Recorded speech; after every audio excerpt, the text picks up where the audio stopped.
Hello everyone. So my name is Pandit Pinu and I'm a pharmacist and we are going to talk about mental health disease schizophrenia. तो जो schizophrenia है तो schizophrenia एक बहुत serious illness है जिसकी awareness बहुत नहीं है अभी भी इस टाइम पे भी स्किज़ोफ्रेनिया जो मेंटल हेल्थ डिजीज़ है that is very serious illness जिसकी अवेयरनेस अभी भी नहीं है। जो स्किज़ोफ्रेनिया है, स्किज़ोफ्रेनिया में स्किज़ो का मतलब होता है स्प्लिट एंड फ्रेनिया का मतलब होता है माइंड। तो स्किज़ोफ्रेनिया का मतलब क्या होता है? Splitting of the mind. It doesn't mean कि वहाँ पे स्प्लिट पर्सनालिटी इस डिजीज़ में देखी जाती है, बट इन लोगों में जो स्किज़ोफ्रेनिया पेशेंट्स होते हैं उनमें ये देखा जाता है कि उनका जो बिहेवियर होता है और उनकी जो पर्सनालिटी धीरे धीरे इस डिज़ीज़ के कारण जो उनकी पर्सनालिटी में चेंजेस आते हैं वो बहुत ही ज़्यादा डिफरेंट होते जाते हैं। जो रियल उनकी पर्सनालिटी होती है बिफोर दिस स्किज़ोफ्रेनिया डिज़ीज़ तो वो चेंज हो जाते हैं बिल्कुल। तो इसीलिए यहाँ पे स्प्लिट स्किज़ो मीन्स स्प्लिट और phrenia means mind, that means splitting of the mind ये यूज़ हुआ है। तो now we are going to talk about symptoms of schizophrenia. तो स्किज़ोफ्रेनिया के जो कॉमन सिम्टम्स हैं वो है पहला डिल्यूजन एंड सेकंड है हेलुसिनेशन। तो डिल्यूजन को हम पहले समझ लेते हैं। तो जो डिल्यूजन है, डिल्यूजन में दो टाइप के कॉमन इसके डिल्यूजन इसके टाइप देखे जाते हैं। फर्स्ट है डिल्यूजन ऑफ परसिक्यूशन। तो डिल्यूजन ऑफ परसिक्यूशन में क्या होता है कि पेशेंट को ऐसा लगता है जो अगर पेशेंट अपनी फैमिली के साथ रह रहा है तो उन्हें ऐसा लगता है कि उनके जो सारे फैमिली मेम्बर्स हैं उस पेशेंट को अपने सारे फैमिली मेम्बर्स पे शक होता है, डाउट होता है। ऐसा होता है कि जो भी सारे लोग हैं उन्हें ऐसा लगता है कि सब के सब उनके खिलाफ, उनके अगेंस्ट कोई चीज़ कर रहे हैं। उन्हें ऐसा लगता है कि अगर वो उन्हें खाना ऑफ़र कर रहे हैं तो उन्हें ऐसा लगेगा कि नहीं, उन्हें उसमें भी डाउट होगा नहीं इसके अंदर जहर हो सकता है, ये मुझे कुछ खिला रहे हैं कुछ। उन्हें हमेशा उनके आसपास जितने भी लोग होते हैं उनकी सारी हरकतों पे उन्हें डाउट होता है और डाउट ये होता है कि उनके अगेंस्ट कुछ ना कुछ वो लोग कर रहे हैं। उन्हें ऐसा लगता है कि वो लोग उनके लिए खुश नहीं हो सकते। उन्हें ऐसा लगता है कि वो लोग उनके अगेंस्ट में चीज़ें कर रहे हैं। And second one is delusion of reference. तो उन्हें ऐसा लगता है कि उनके आसपास जितने भी लोग हैं सब उन्हीं के बारे में बात कर रहे हैं और मेनली उन्हें ऐसा लगता है कि उनके अगेंस्ट बात करें। अगर दो लोग बात कर रहे हैं एक साइड एक कॉर्नर में तो उन्हें ऐसा लगेगा कि वो दो लोग उन्हीं के बारे में बात करें और उन्हीं के अगेंस्ट बात कर रहे हैं। अगर दो लोग साइड में हंस रहे हैं तो उन्हें ऐसा लगेगा वो दो लोग उन्हीं को देख के हंस रहे हैं, उन्हीं के ऊपर हंस रहे हैं। तो ऐसी चीज़ें होती हैं कि उन्हें सारी चीज़ें आसपास जितने भी लोग होते हैं उनकी सारी जो हरकतें होती है, जो चीज़ें होती हैं, उन्हें ऐसा लगता है कि उनके अगेंस्ट हो रही है और उनके खिलाफ में वो सारी चीज़ें आजू बाजू के लोग हैं उनके लिए ही बोल रहे हैं, उनके लिए ही कर रहे हैं और उनके अगेंस्ट हैं। Then there is hallucination, the second common symptoms of schizophrenia disease. तो हेलुसिनेशन में क्या होता है कि ऐसी चीज़ें एक्सपीरियंस करते हैं जो इन रियलिटी है ही नहीं।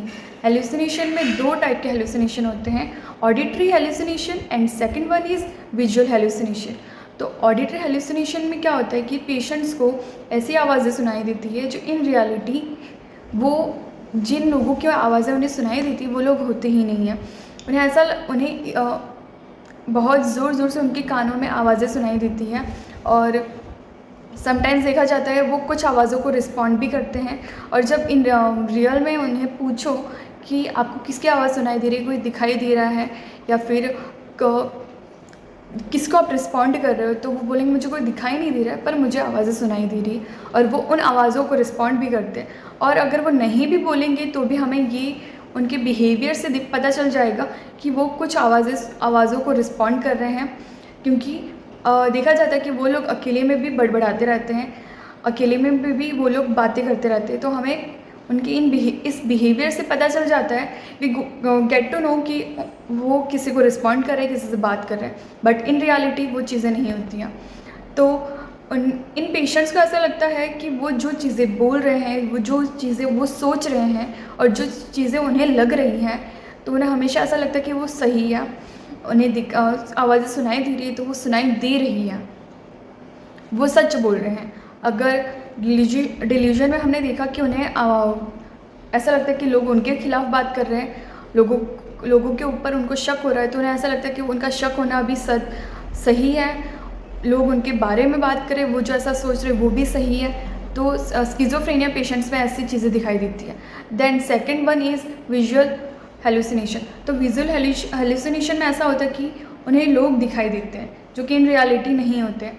हम उनके पास बैठे हैं और उन्हें कुछ लोग दिखाई दे रहे होंगे और हम उनसे पूछेंगे कि क्या दिखाई दे रहा है, कोई दिखाई दे रहे हैं या, तो वो बोलेंगे हाँ मुझे दिखाई दे रहा है, बट इन रियलिटी हम भी वहाँ पे होंगे पर हमें वो दिखाई नहीं देंगे। तो हेलुसिनेशन में दो हेलुसिनेशन के टाइप होते हैं। First one that is auditory hallucination and second one is visual hallucination. तो मोस्टली 70% लोगों में ऑडिटरी हेलुसिनेशन देखा जाता है, that is very common. And third symptom that is negative symptoms. तो as a name sounds negative symptoms, तो इसमें ऐसा होता है कि जो स्किज़ोफ्रेनिया पेशेंट्स होते हैं वो अपना एक जो नॉर्मल रूटीन फॉलो करते होते हैं पहले से, तो आफ्टर दिस डिज़ीज़ वो अपना रूटीन बिल्कुल भी उस तरह से फॉलो नहीं करते। उन्हें जिस तरह से वो पहले ब्रेकफास्ट करते होते अपने एक रूटीन में, अपनी जॉब जाते हैं या घर का काम करते हैं, तो वो चीज़ें वो बिल्कुल नहीं करते हैं। एक चीज़ उनमें देखी जाती है कि वो बिल्कुल अपोजिट हो जाते हैं।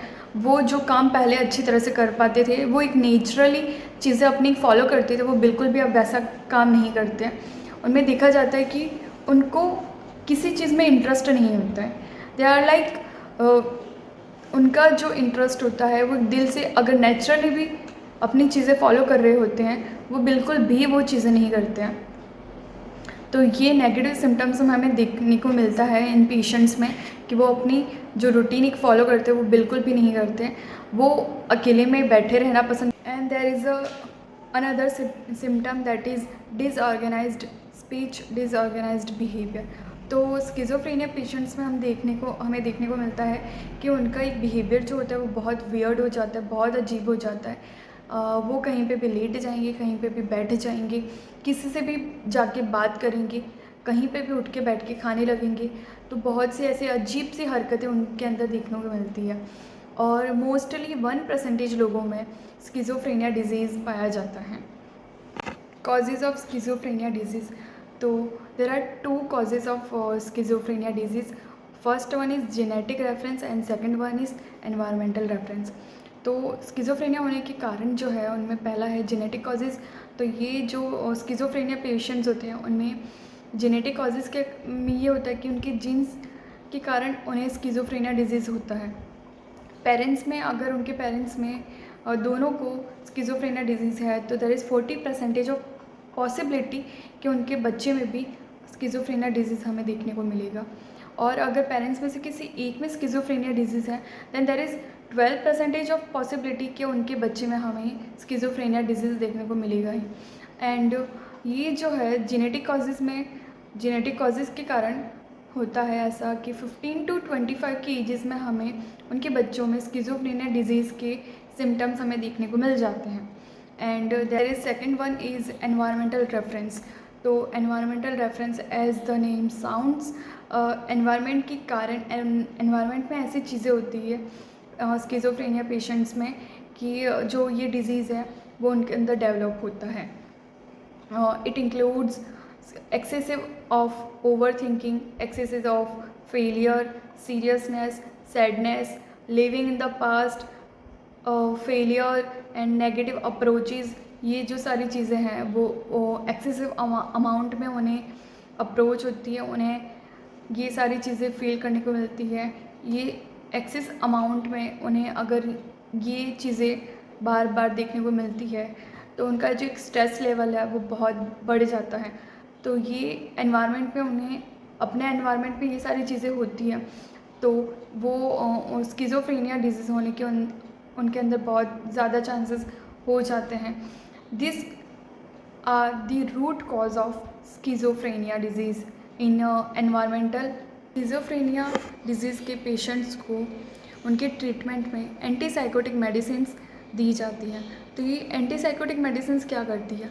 तो एंटीसाइकोटिक मेडिसिन्स डोपामाइन और सेरोटोनिन 2 केमिकल्स हैं, तो इनका लेवल वो डिक्रीज़ करते हैं। तो इनका लेवल डिक्रीज़ करते हैं जिसके कारण ये 2 केमिकल्स एक लेवल में आते हैं और वो एक बैलेंस कर देता है। एंटीसाइकोटिक मेडिसिन्स इन 2 केमिकल को एक बैलेंस में लेके आते हैं। एंड देन अगर एंटीसाइकोटिक मेडिसिन्स दे रहे हैं तो उनके कुछ साइड इफ़ेक्ट्स भी होते हैं। वैसे नॉर्मली हर मेडिसिन्स में उनके कुछ ना कुछ साइड इफ़ेक्ट्स होते हैं, वैसे ही इनमें भी स्किज़ोफ्रेनिया डिजीज़ के लिए जो एंटीसाइकोटिक मेडिसिन्स दी जाती हैं उनके भी कुछ साइड इफ़ेक्ट्स देखने को मिलते हैं। कॉमन साइड इफ़ेक्ट्स होते हैं, ज़्यादा इतने इंटेंसिव नहीं होते हैं। इनमें कॉन्स्टिपेशन होता है, डिज़ीनेस होता है, ड्राइनेस ऑफ माउथ होता है, वेट गेन होता है। तो ये सारी चीज़ें कॉमन साइड इफ़ेक्ट्स जो होते हैं जो हमें देखने को मिलती हैं। और अब तो इनके लिए इंजेक्शंस भी अवेलेबल है कि ये साइड इफ़ेक्ट्स ना हो तो डॉक्टर्स इंजेक्शंस भी अवेलेबल करते हैं जो कि पेशेंट्स को 3 महीने में या 1 महीने के अंदर 1 महीने में उन्हें ये इंजेक्शंस दिए जाते हैं। एंड डॉक्टर्स कुछ मेडिसिन्स भी इनके साथ पेशेंट्स को अवेलेबल करते हैं जिसके कारण साइड इफ़ेक्ट होने के चांसेस ही नहीं होते अब। ये तो स्किज़ोफ्रेनिया डिजीज़ के बारे में मैंने बात की है। स्किज़ोफ्रेनिया जो डिज़ीज़ है वो नॉर्मली 1% लोगों में हमें देखने को मिलता है और ये बहुत सीरियस डिज़ीज़ है। ये जो डिज़ीज़ है इसके कारण इस डिज़ीज़ को इतनी वैल्यू नहीं करते, इसके बारे में इतना लोग समझते नहीं हैं और जानते नहीं हैं। तो जो पेशेंट्स होते हैं उन पेशेंट्स को लोग पागल समझने लगते हैं और भी लोग जो है उस पेशेंट को लेकर उसके बारे में कुछ ना कुछ और ही सोचने लगते हैं। तो उन्हें डॉक्टर के पास लेके जाना वो नहीं सोचते। तो हमें अगर आपके आसपास आपके कोई फ्रेंड्स हैं या आपकी फैमिली में अगर आपको ऐसे सिम्टम्स किसी में देखने को मिलते हैं तो आपको जल्द से जल्द उन पेशेंट को डॉक्टर से कंसल्ट करवाना चाहिए या किसी साइकियाट्रिस्ट के पास लेके जाना चाहिए, क्योंकि ये बहुत सीरियस डिजीज़ है। ये दिन ब दिन बढ़ते जाता है और अगर जल्दी से जल्दी डॉक्टर के पास इन्हें नहीं लेके जाएंगे तो ये जो पेशेंट हैं उनकी हालत और ख़राब होती जाएगी। तो आपको अगर ऐसे सिम्टम्स अपने आसपास किसी में भी दिखते हैं तो आपको उन्हें डॉक्टर से विज़िट करवाना चाहिए। Thank you.